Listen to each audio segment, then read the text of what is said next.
E vamos para a palavra de Deus nessa noite, porque estamos aqui numa escola de vida abundante. Estamos aqui para aprender como nós conseguimos essa prosperidade, essa abundância no Senhor. E para ter uma vida abundante é necessário a gente receber de Deus a direção. É Deus que direciona os passos da pessoa que vive na sua presença. Lembre de Abraão, o pai da fé que se tornou Abraão. O Senhor o chamou e disse: Abraão, vai para ti mesmo. O termo que está lá no original, ler-lerá, significa vai para ti mesmo. Nas traduções, infelizmente, nenhum tradutor, até hoje eu vi, nenhum tradutor conseguir colocar esse texto. Mas está escrito lá no hebraico, ler-lerá, que significa vai para ti mesmo. Então, talvez por ter um significado assim um pouco difícil de entender, talvez os tradutores não colocaram, mas está lá. Significa o seguinte: te afasta de tudo aquilo que interfere na tua vida. Tudo aquilo que te molda, tu vai te afastar a partir de agora, Abraão. Porque a partir de agora, eu que vou te moldar. Então, essa cultura, a casa dos teus pais. Vamos pegar lá Gênesis capítulo 12, para a gente começar. Na minha versão diz assim: ora, o Senhor disse a Abrão: sai-te da tua terra, da tua parentela, da casa de teu pai, para a terra que eu te mostrarei. Só o versículo 1 por enquanto. Então aqui Deus está falando com Abrão. E ele ouviu a voz de Deus. Como será que ele ouviu a voz de Deus? Será que ele ouviu audível ou não? Mas o Senhor falou com ele dizendo: vai para ti mesmo, ler-lerá, e sai da tua terra, sai da tua parentela, sai da casa do teu pai, e vai para uma terra que eu vou te mostrar no futuro. Veja que a ordem que está aqui é: sai da tua terra, depois que ele diz sai da tua parentela, e depois da casa de teu pai. Se fosse algo só geográfico, que Deus estivesse dando uma simples ordem para ele sair do lugar que ele estava somente, a ordem seria inversa: sai da casa do teu pai, ou seja, ali da onde tu moras, sai da tua parentela, e depois sai da tua terra. Não é verdade? Não é essa a lógica?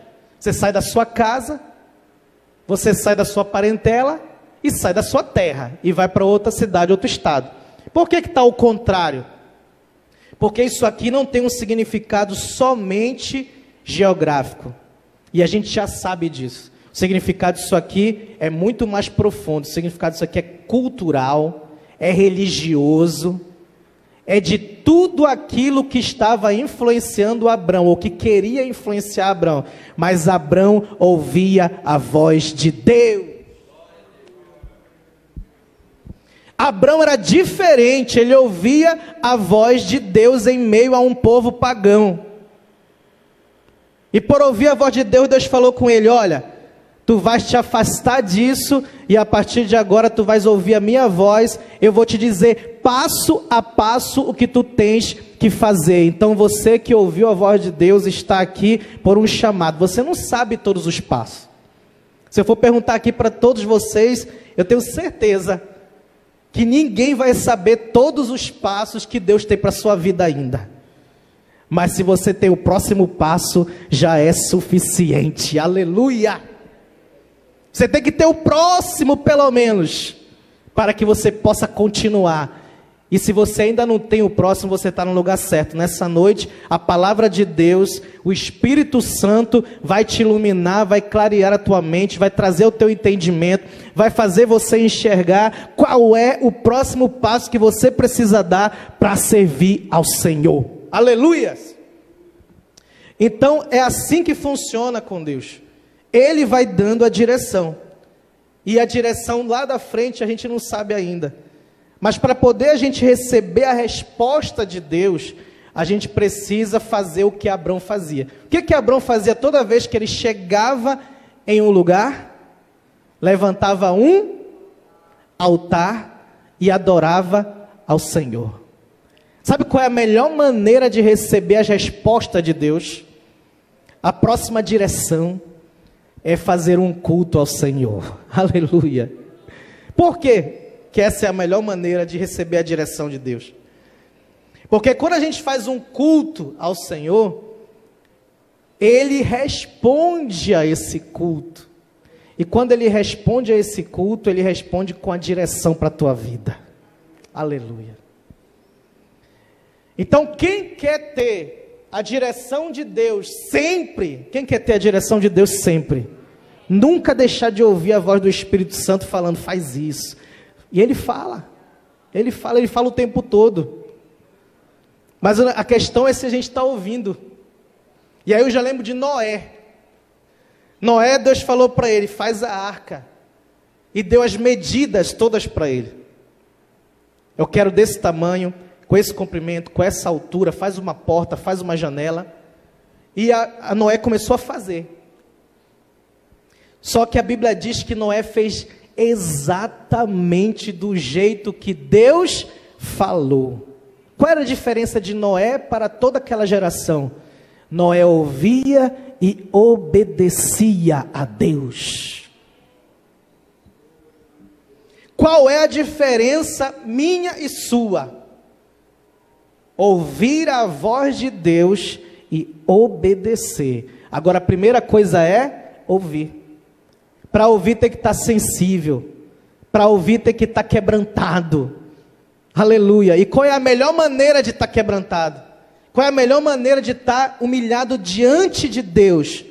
É na hora da adoração, é na hora do culto. É por isso que quando você cultua ao Senhor, quando você vem para cá, você está fazendo a melhor coisa. Por quê? Porque você está aqui adorando ao Senhor, colocando o seu propósito diante dEle, colocando aqui, aleluia, quais são os decretos, quais são os propósitos, colocando aqui no quadro o pedido de oração, o nome daquela pessoa que você está orando, apresentando ao Senhor o seu pedido, orando junto com a igreja. E quando você faz isso, o Senhor vai tocando no teu coração, vai falando, vai te inspirando, vai te direcionando, vai te dando os próximos passos e você segue firme, aleluias. Mas vamos agora para Levítico capítulo 16, para nós vermos sobre o culto a Deus. Porque como eu disse, fazer o culto é a melhor coisa. Por que será que o Espírito Santo direciona a igreja para estar fazendo cultos sempre? Essa igreja tem cultos quase todos os dias. Essa igreja tem culto de segunda a sexta, meio-dia. Tem culto segunda de manhã cedo, tem culto quinta de manhã cedo. Tem culto segunda à noite, quarta à noite, sexta à noite, domingo 3 vezes, 4, escola dominical, culto dos jovens, 16 horas, 18 horas. Por que será que o Senhor, 4 cultos, por que será que o Senhor direcionou a igreja? Por que será que o Espírito Santo direcionou a igreja a estar fazendo cultos? Porque Ele está chamando o seu povo para adorar, Ele está chamando o seu povo para sacrificar o sacrifício vivo, lá de Romanos 12, Ele está chamando o seu povo para adorar, porque Ele quer direcionar, Ele quer te guiar, Ele quer te abençoar. Mas vamos para a Bíblia lá em Levítico 16, para a gente ver como é o culto, primeiramente começando lá do início, porque a gente sabe que os israelitas, eles cultuavam no templo constantemente, todos os dias eram feitos os cultos que eram naquela época os sacrifícios, e tinham 5 tipos de sacrifício, e eram diários, inclusive os sacrifícios de holocausto pelo pecado. Porém, existia um dia que era especial, um dia que o sacrifício era muito diferenciado, e esse dia o sumo sacerdote entrava no Santo dos Santos, somente esse dia durante o ano, e é isso que está escrito justamente aqui. Por quê? Porque 2 filhos de Arão tinham morrido, e aí Deus fala no versículo 1 do capítulo 16, diz o Senhor a Moisés, depois que morreram os 2 filhos de Arão, quando se chegaram diante do Senhor e morreram, disse, pois, o Senhor a Moisés, dize a Arão teu irmão que não entre no santuário em todo o tempo para dentro do véu, diante do propiciatório que está sobre a arca, para que não morra, porque eu apareço, glória a Deus, na nuvem sobre o propiciatório. Então ele está falando assim, não vai ser de qualquer maneira que vai ser feito esse culto. Então, preste atenção, Moisés, que agora eu vou dizer como é que vai ser feito, passo a passo. Então a primeira coisa que a gente já aprende aqui é que quando a gente chega na presença de Deus para receber a palavra, para receber a orientação, para receber a direção, não é de qualquer maneira, é do jeito de Deus. Então vamos ouvir a forma que o Espírito Santo está direcionando a igreja. Aleluia! Como é que Deus está fazendo no Novo Testamento? Nós estamos vendo no Antigo Testamento para espelhar o Novo Testamento. Como é que é hoje? Nós vamos chegar lá. Mas aqui estamos pegando lições do Antigo Testamento, tá? Primeira coisa, não é de qualquer maneira. Tem que ter a direção de Deus e a reverência para poder fazer o culto certo. Começando, vamos lá. Versículo 3. Com isto Arão entrará no santuário com um novilho para expiação do pecado e um carneiro para holocausto. Isso aqui é por si, por ele e pela sua família. Vestirá ele a túnica santa de linho e terá ceroulas de linho sobre a sua carne. Cingir-se-á com um cinto de linho, se cobrirá com uma mitra de linho. Estas são vestes santas. Por isso banhará sua carne na água e vestirá. E da congregação dos filhos de Israel tomará 2 bodes para expiação do pecado e um carneiro para holocausto. Então aqui tem 5 animais, certo? Tem um animal, um novilho, pelo pecado dele, da sua família, e um carneiro para holocausto. O que significa isso? Um animal era para sacrificar, para fazer expiação pelo pecado, substituir o pecador ali naquele ato. E um outro animal para fazer o sacrifício de holocausto, que era queimar totalmente o animal. Então, esse sacrifício que queima o animal totalmente, significa consagração total ao Senhor, adoração ao Senhor. Então tinha que fazer primeiro a expiação, o perdão, e depois a adoração ao Senhor, por ele e pela casa dele. Depois, no versículo 5, fala de 2 bodes pelo pecado do povo. Você lembra que tinha o bode chamado bode expiatório, né? Daí vem esse termo, que o bode que era mandado para o deserto, e o outro bode que era sacrificado pelo pecado do povo. E tinha o carneiro também pelo holocausto pelo povo, que está lá no versículo 5, tá? Agora vamos para o versículo 11, quando ele começa a dar as instruções mais detalhadas. E Arão fará chegar o novilho da oferta pela expiação que será para ele e para a sua casa, e fará expiação por ele e sua casa, e degolará o novilho da oferta pela expiação que é para ele. Tá? Então aqui começou o sacrifício pelo pecado. Versículo 12.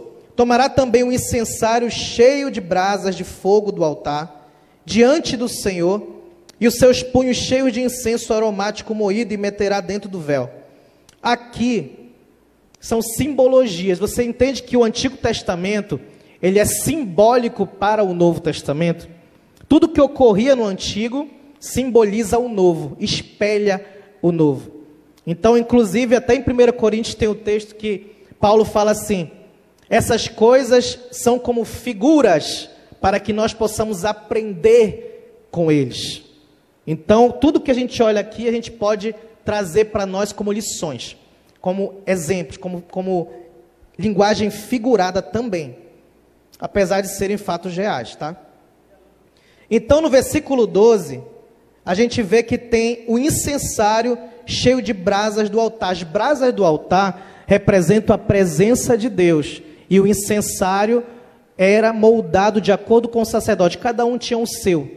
Então existem várias formas de adorar. O incensário representa isso, porque quando colocava o incenso com as brasas dentro do véu, fazia fumaça, e aquela fumaça cobria todo o ambiente, cobria o propiciatório, que era o principal, para que quando o sumo sacerdote entrasse, ele não morresse com a glória de Deus que descia sobre o propiciatório.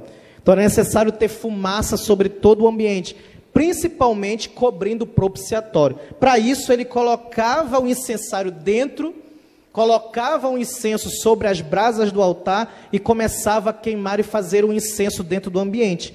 Isso representa adoração ao Senhor. Incenso representa adoração e oração. Aqui a gente começa a falar de culto, de adoração, de oração.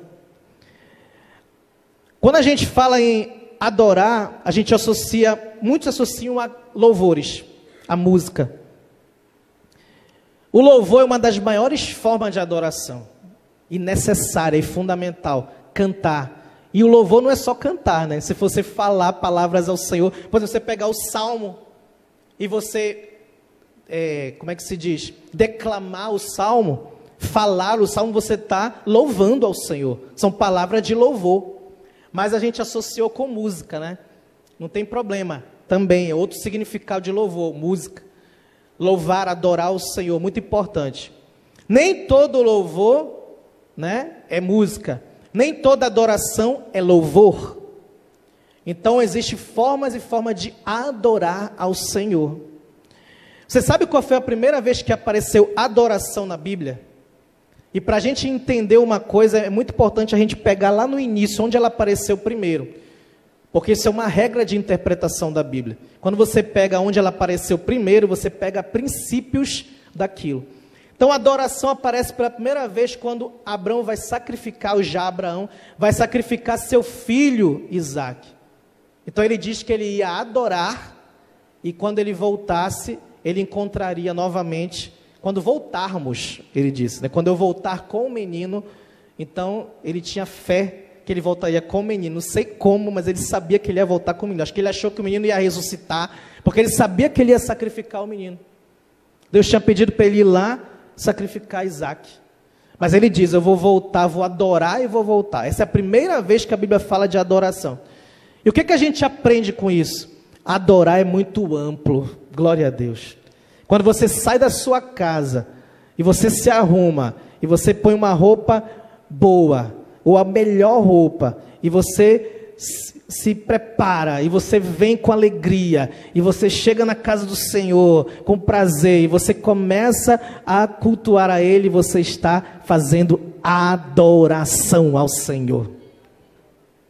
Não necessariamente só quando você vem aqui em cima, ou quando você aí começa a cantar, não. Desde o momento que você está lá na sua casa, você está adorando ao Senhor, quando você está entregando o seu melhor para Deus. O que Abraão foi fazer? Entregar o melhor dele, que era Isaque. Tenho certeza que ele daria tudo para preservar a vida do seu filho, ainda mais o filho da promessa de Deus. Mas Deus pediu para mostrar o que é adoração. Aleluia. Adoração é entregar o melhor, o seu melhor para o Senhor. Isso envolve qualquer coisa. Então, quando fala de incenso, está falando que no culto é fundamental, é indispensável a adoração. Quem não adora no culto não tem vida em Deus. Se não tivesse fumaça, se não tivesse incenso, o que aconteceria com o sumo sacerdote? Não resistiria, morreria. Se não tiver adoração, não tem vida. Mas nessa noite estamos aqui adorando ao Senhor. Tem vida de Deus aqui nesse lugar. Aleluia! Glória a Deus. Então esse é o simbolismo do incenso. Versículo 13, porá o incenso sobre o fogo perante o Senhor, a nuvem do incenso cobrirá o propiciatório, que está sobre o testemunho, para que não morra. Versículo 14, tomará do sangue do novilho, e com seu dedo espargirá sobre a face do propiciatório, para a banda do oriente, e perante o propiciatório espargirá 7 vezes o sangue com o seu dedo. Então aqui é o ritual, onde coloca o sangue do cordeiro. Isso aqui nós sabemos qual é a simbologia. Esse aqui não é o cordeiro, esse aqui é o novilho. Nós sabemos qual é a simbologia. Qual é a simbologia? Nós sabemos que o sacrifício perfeito, único e suficiente é o de Jesus Cristo. Então aqui está simbolizando o sacrifício de Jesus, o sangue derramado para que nós pudéssemos ter perdão, e isso é suficiente para que a gente possa receber de Deus tudo o que Ele tem para a nossa vida. Não é necessário mais nenhum sacrifício de sangue para que possa haver a bênção de Deus na nossa vida. Sabe o que significa isso? Que Deus te quer muito bem. Aleluia. É como eu sempre digo, né? Será que servir a Deus é a gente estar sofrendo? Não. Servir a Deus é a gente estar tendo vitória. Mas por que a gente sofre então? Aí a pessoa vai me perguntar, né? Vai me questionar.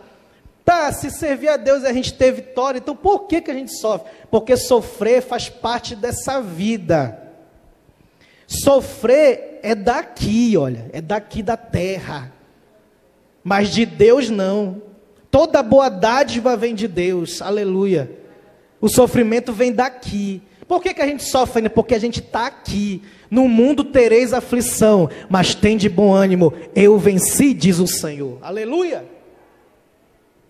A gente sofre porque a gente ainda está vivendo essa vida, mas o Senhor tem para nós o quê? Um dia vai acabar toda lágrima, aleluia, e a gente não vai ter dor, não vai ter lágrima, não vai ter luta, não vai ter sofrimento, não vai ter mais problema, só vai ter vida, alegria, abundância na presença do Senhor. Então, é por isso, o Senhor já fez o sacrifício por nós, a dor Ele já sentiu, o que a gente precisa em Deus é tomar posse da vitória, irmãos.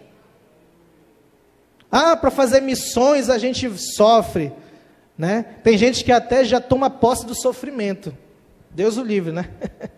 Tem gente que toma posse do sofrimento, né? Não, porque eu estou fazendo a obra, aí o inimigo está se levantando e está acontecendo tudo que é problema na minha vida, depois que eu comecei a fazer a obra de Deus, aí eu estou no campo missionário, estou sofrendo, tudo mais. Então tem gente que já recebe para a sua vida o sofrimento, quando a Bíblia não ensina isso.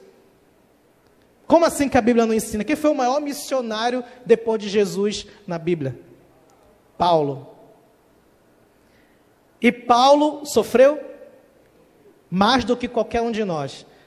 Apedrejado, açoitado, as costas de Paulo não tinha mais lugar para cicatriz. A costa de Paulo era totalmente cheia de cicatrizes, porque os açoites naquela época não eram como um cinto que bate, não. O açoite daquela época feria mesmo, abria. Vergões, diz a Bíblia. O que é isso? Cortes grandes, muito profundos. E Paulo foi açoitado várias vezes, com vara e com açoite. Apedrejado, naufrágio, enfim. Sofreu muito, mas no final ele diz assim: combati o bom combate, guardei a fé, aleluia, ou seja, estou aqui só esperando a coroa da vida, glória a Deus. Sabe o que significa isso? No final ele não está dizendo assim: ah, eu sofri demais, ah, eu estou derrotado. Não, ele diz: em todas essas coisas somos mais do que vencedores, aleluia. Sabe o que significa isso? Ser missionário, passar sim pelas lutas, pelo Evangelho, não significa que a vida com Deus é de derrota, é o contrário. A vida com Deus, Ele te pega no vale, Ele te coloca no monte, Ele te faz vencer, Ele te faz triunfar, aleluia. Então toma posse nessa noite, recebe para a tua vida a vitória de Deus.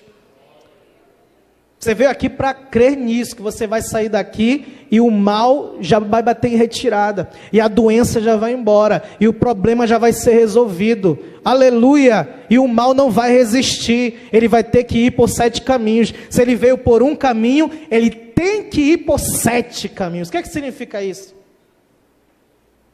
Quando diz que se ele vier por um, ele vai ter que ir por 7, o que significa? Ele veio com uma velocidade 1, ele vai voltar com a velocidade 7, porque se tivesse 7 portas aqui em vez de uma, a gente ia sair mais rápido ou mais devagar? Só tem uma porta aqui, se tivesse 7. Se tivesse 1, 2, 3, 4, 5, 6, 7. A gente ia sair rapidinho, né? É assim que o inimigo sai da nossa frente. Ele tem que sair por 7 caminhos. Aleluia! Ele tem que bater em retirada, porque a gente toma posse da vitória em Cristo. Em Cristo.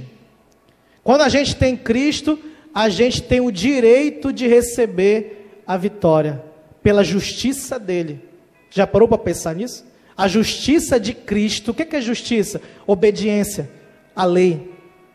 Quando o juiz faz justiça, por que chama assim? Porque ele obedece à lei, ele cumpre a lei, ele faz valer a lei. Então fazer justiça é obedecer à lei. Então quando você é justo em Cristo, não é porque você tem capacidade de cumprir a lei, não, é porque ele cumpriu a lei. Quando ele cumpriu a lei e nós estamos em Cristo, aí a gente tem o quê? Em Cristo cumprimos a lei, em Cristo somos justos, aleluia. Justificados em Cristo, temos o direito de poder obedecer ao Senhor. A gente só consegue obedecer a Deus andando no Espírito, né? Andar em Espírito e não cumprireis a concupiscência da carne, né? Quem não anda no Espírito é impossível obedecer a Deus, não é isso? Andar no Espírito é justamente isso, você andar em Cristo. Se você anda em Cristo, você consegue obedecer a Deus. Aí a justiça de Deus está na tua vida, aleluia. E a vitória acompanha também. Porque onde tem a justiça, onde tem a obediência, depois vem a vitória, aleluia. Glória a Deus. Vamos voltar para cá. A gente já vai caminhar para o final. Versículo 14, já vimos, né? Versículo 15, depois degolorará o bode da oferta que será a expiação para o povo. Trará seu sangue e vai fazer o mesmo ritual que fez com o novilho que era por ele e pela sua família, tá?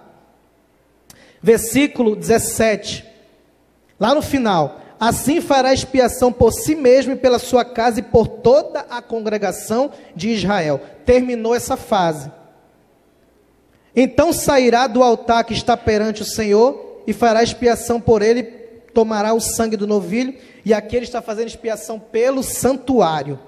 Versículo 20, terminou outra etapa aqui. Versículo 20, havendo, pois, acabado de expiar o santuário e a tenda da congregação, e o altar, então fará chegar o bode vivo. Então vai para a etapa de colocar as mãos sobre o bode, confessar os pecados, e um homem levava esse bode para o deserto. Depois, aí vem outra etapa, versículo 23. Arão virá à tenda da congregação, despirá as vestes de linho que havia vestido quando entrar no santuário, e ali deixará, banhará sua carne em água no lugar santo, vestirá suas vestes, as vestes mais gloriosas que o do sacerdote tinha, tirando as vestes lá que ele tinha vestido de linho, que eram mais humildes, e preparará o seu holocausto e colocar o holocausto do povo. Olha, o seu holocausto e o holocausto do povo, e fará expiação por si e pelo povo. Então esse versículo 24 aqui é a última etapa, e é quando ele pega o carneiro que está lá no versículo 3, e o carneiro que está no versículo 5. Ele já sacrificou 2 animais, um por ele, sua casa, e um pelo povo. O bode já foi para o deserto, já são 3 animais. Agora faltam 2, é o carneiro dele, pela sua família, e o carneiro pelo povo. E o que é que ele vai fazer com esses 2 carneiros? Ele vai fazer o holocausto. O que é o holocausto? Queimar totalmente o carneiro. O que significa queimar totalmente o carneiro? Tudo, a gordura, tudo. O que significa? Consagração total ao Senhor. Isso só acontece depois do perdão dos pecados. Agora, para a gente poder entender isso, vamos para Romanos capítulo 12. Agora é Novo Testamento, para a gente finalizar. Novo Testamento, a nossa realidade, né? Vamos ficar de pé? A gente já vai finalizar com Romanos 12. Glória a Deus.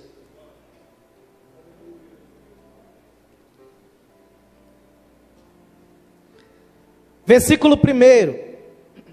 Rogo-vos, pois, irmãos, pela compaixão de Deus, que apresentei o vosso corpo em sacrifício vivo. Vamos dizer, sacrifício vivo, santo e agradável a Deus, que é o vosso culto racional. Isso aqui é o culto do Novo Testamento. Paulo, maravilhosamente inspirado pelo Espírito Santo, nesse capítulo 12 de Romanos, ele faz uma alegoria, ele faz uma comparação maravilhosa. Ele pega o sacrifício que era aquele que nós estávamos estudando agora há pouco, o sacrifício do Antigo Testamento, e ele diz, olha, o sacrifício que os animais eram mortos ficou lá no Antigo Testamento. Agora é sacrifício vivo. A igreja do Senhor precisa se apresentar adiante do Senhor, sacrificando a sua vida, adorando ao Senhor como sacrifício vivo. Aleluia! Porque Jesus já morreu e já ressuscitou por nós, e não resta mais